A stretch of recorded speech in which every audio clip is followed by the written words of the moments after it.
2021 жылдың жаз айы болатын. Аида 2-ші курсты бітіріп, дәріханаға практикаға келді. Келгеннен аяқ қолы жылдам, ақ көңіл Аида пысықтығы мен жетекшісі Гүлия апайдың көзіне түсті. Күнде бақылап жүрген жетекші апайы Гүлия Аидадан жасың нешеде, жігіттің бар ма, тұрмысқа шығуға дайынсың ба деп көп сұрақтың астына алатын болды. Ол уақытта Аиданың ойында оқудан басқа ештеңе жоқ еді. Жоқ, мен әлі жаспын, мен әлі оқуымды бітіріп, жұмыс жасауым керек дейтін. Қанша жоқ десе де Гүлия апай Аидаға өзінің жиен інісін айта берді. Жасы Аидадан 6 жасқа үлкен екен. Менің інім бар, өзі жақсы жігіт, көрші ауылда тұрады, отбасы да өте жақсы, танысып көр дейтін. Бірақ Аида, мен қазір тұрмысқа шығуға дайын емеспін, әлі жаспын, оқуымды аяқтауым керек. Өзі де үлкен жігіт екен, үйленетін болса өзіне лайықтысын тапсын.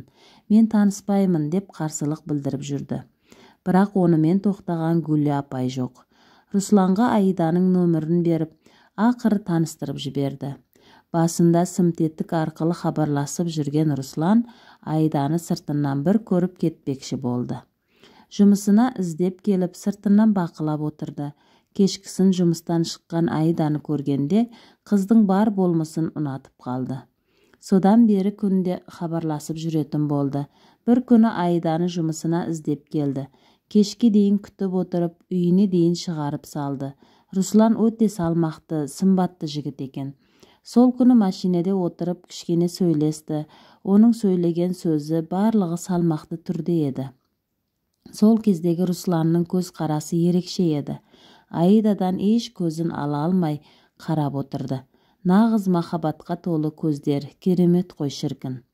Міне, содан бері күнде кешкісін Аиданы күтіп алып, жұмысынан шығарып салып жүретін.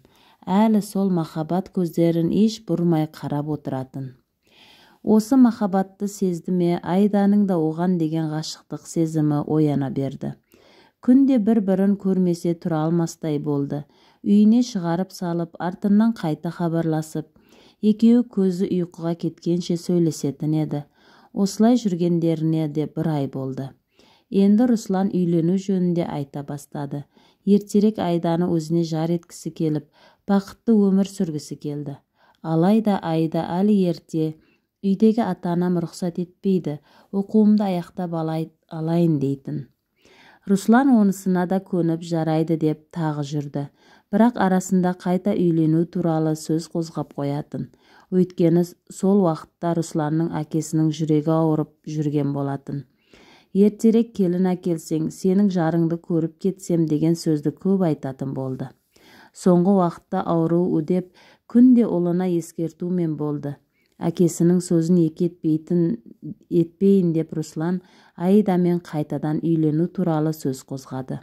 Ол уақытта Аиданың тәжірибе уақыты біткен кезі. Барлығын айтып, әкесінің ауырғанын, ертерек үйлену керек екенін түсіндіріп айтты. Алып қаш десең оны айт, болмаса ертерек сырға салып, құда түсіп алып кетейін. Ата-анаңа айтып, ақылдасып бір шешімін айтарсың деді.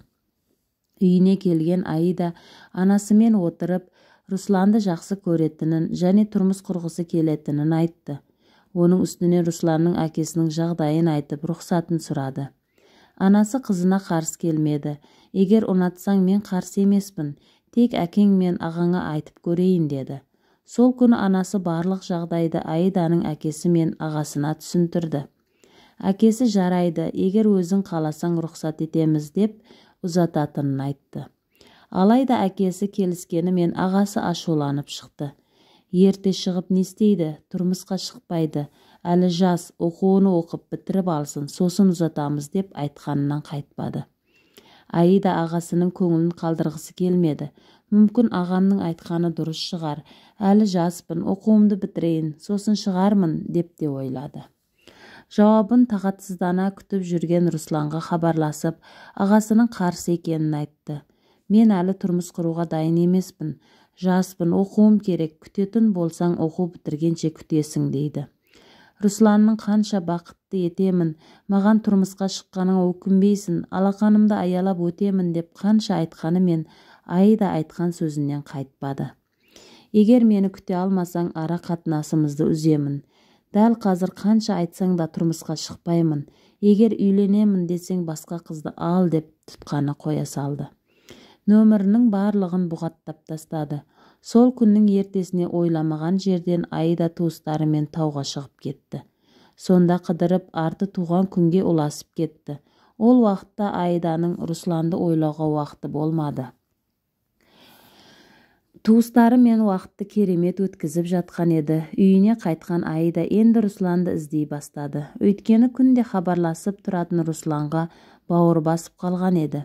Шыдай алмай нөмірін бұғаттан шығарып, түнгі 12-лер шамасында қоңырау шалды. Руслан қоңырауды ала қоймады. Таңертеңгісін ерте қоңырау соғылды. Қараса Руслан екен. Тұтқаны көтеріп Русланмен сөйлесті. Әкесінің айтқанын, керек шарағын алу үшін базарда жүргенін айтты. Мұны естіген Аиданың көңілі бір пәсте түсіп кетті.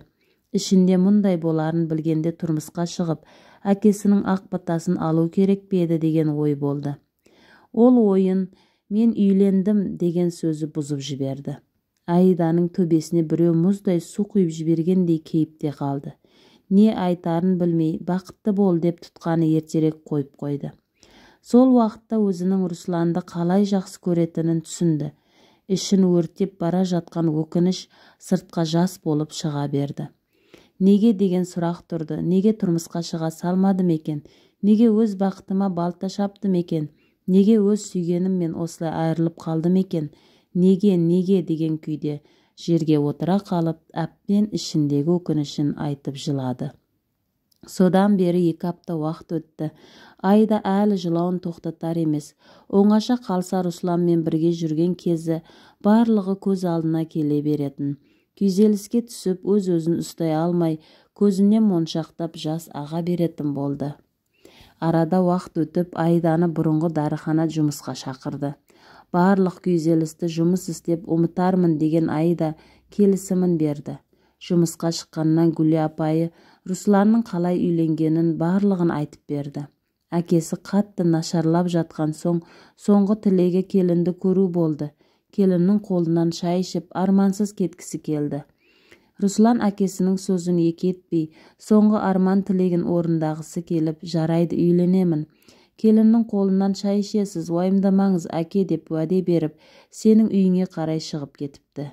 Үй жағыңда неше уақыт күткені белгісіз, сенімен хабарласа алмаған соң, амал жоқ кері қайтты.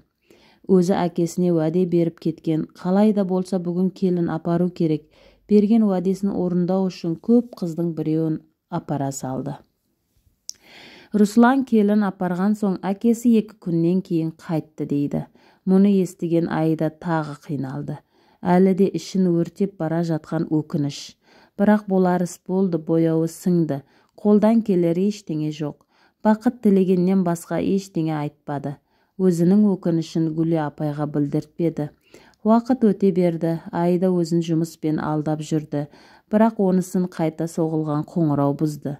Соңғы уақытта жасырын нөмір күнде хабарласатын болды. Тұтқаны көтеріп алло деп жатқанымен ешкім үндемейді. Бірақ жүрегі сезіп тұр Руслан екенін. Осы жағдай күнде қайталанатын болды. Бір күні енді жұмыстан келгені сол, тағы жасырын нөмір хабарласты. Тұтқаны көтерген Аида, Руслан сенбісін дейді. Расында жүрегі алдамапты. Руслан екен, жағдайын білмек болып хабарласқан екен. Жақсысың ба, денсаулығың қалай дейді. Ең болмағанда даусыңды естігім келді. Үйлендім, бірақ келіншегімді ұнатпаймын. Әлі де сені ұмыта алар емеспін. Тек сені сүйемін, әттең. Сол кезде маған тұрмысқа шыққаныңда осының бірі де болмас еді. Екеуміз 2 жақта жүрмес едік, бақытты болар едік, деп жан сырын ақтарды. Шыдай алмаған Аида одан ары сөзін тыңдап тұра алмайтынын білді. Көзінен мөлдіреп жас шыға бергені, болды енді хабарласпа, мүмкін бұйрық болмаған шығар. Енді отбасылы адамсың, отбасыңды, келіншегіңді ойла деп тұтқаны тастай салды. Отыра қалып қайта жылады. Көз алдына Русланның еркелеткені, шынайы махаббат көздерімен қарағаны, артық қылық жасамай тек көзіне қарап отырып, Аиданы тыңдап отыратыны бәрі көз алдына келе берді. өзінің сол кезде нағыз махаббатынан айырылғанын сезді. Бәрі кеш, бәрі бітті. Міне содан бері жыл өтті. Аида Русланнан кейін ешкіммен сөйлеспеді. Әлі де өкінішпен өмір сүріп жатыр. Ешкімді тыңдамай қолынан ұстап кете бермедім екен деп ой мазалап жүр. Ал Русланға келсек, Гүлия апайдан естуі бойынша Русланның тойы дүркіреп өтіпті. Келіншегі жүкті болып, жақында босанып алыпты. Жақсы көріп тұрып, сол адамға сеніп, бақытты ететініне көз жеткізсеңіздер, өз бақтарыңызды байламаңыздар, сүйген адамыңызбен қол ұстасып кете беріңіздер.